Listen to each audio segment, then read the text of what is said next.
تراویح ہوتی ہے براہ کرم حدیث سنا دیں۔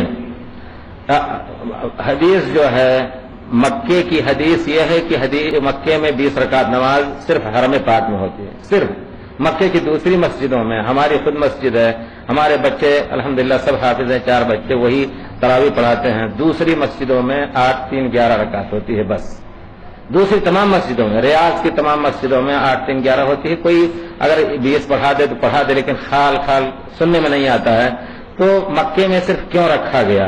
آپ کو معلوم ہے ایک ذات جس کا نام شاہ عبدالعزیز تھا، اس نے سنت کو برپا کرنے کا تہیہ کر لیا تھا۔ انہوں نے علماء سے مشورہ لیا۔ دیکھیے وہ لوگ حنبلی علماء جو اس وقت ہے، وہ یقیناً ہم نے جو تجربہ کیا کہ مالکی ہوں، شافعی ہوں اور ہمارے حنفی ہوں یا حنبلی ہوں، ان میں سے حنبلیوں کی یہاں تعصب سب سے کم ہے۔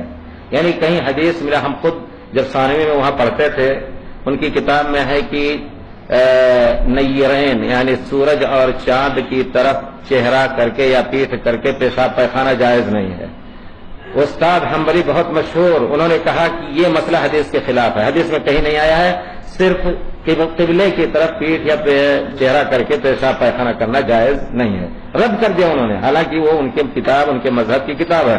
تو کہنے کا مطلب ہے کہ وہ لوگ جو امام ملک عبدالعزیز نے بھی کہا کہ 8 رکعتیں یہاں نافذ کی جائیں، لیکن ان لوگوں نے حکمت کا فتویٰ دیا، ان کو کہا نہیں، حرم چونکہ ایک عالمی جگہ ہے اور دنیا کے لوگ آتے ہیں، کچھ لوگ 20 پڑھنا چاہتے ہیں، کچھ لوگ 10 رہ گئی، آپ ایسا کریں کہ 2 امام کر دیں، ایک امام 8 2 10 رکعت پڑھائیں، دوسرے امام 8 2 10 رکعت پڑھائیں، 2 10 رکعت پڑھائیں، جس کو 10 پڑھنا ہے پڑھ کر کے 1 رکعت اتر پڑھے چلا جائے، اور جس کو 20 پڑھنا ہے 50 پڑھنا ہے اپنا پڑھے۔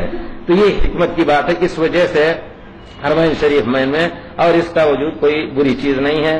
2 امام خود آپ دیکھ لیں، کبھی ٹیلی ویژن پہ تو دیتے ہیں ہمارے خیال سے، امام کبھی 20 رکعت ایک امام نہیں پڑھتا ہے، وہ پڑھا کر کے کھسک جاتے ہیں، عام طور پر ایسے ہوتا ہے۔ لیکن سنت کا طریقہ ہم جس پر یقین رکھتے ہیں کہ یہ ہے کہ تراویح 8 3 11 پیارے رسول نے کبھی اس سے زیادہ نہیں پڑھی ہے، اور حضرت عمر رضی اللہ تعالیٰ عنہ کی طرف منسوب کردہ 20 رکعت یہ صحیح نہیں ہے۔ آپ نے جب حضرت ابی بن کعب کو مسجد مبارک نبوی میں حکم دیا کہ آپ پڑھاؤ، تو نبی کریم صلی اللہ علیہ وسلم کی مسجد میں ان کو حکم دیا کہ 8 رکعتیں پڑھاؤ۔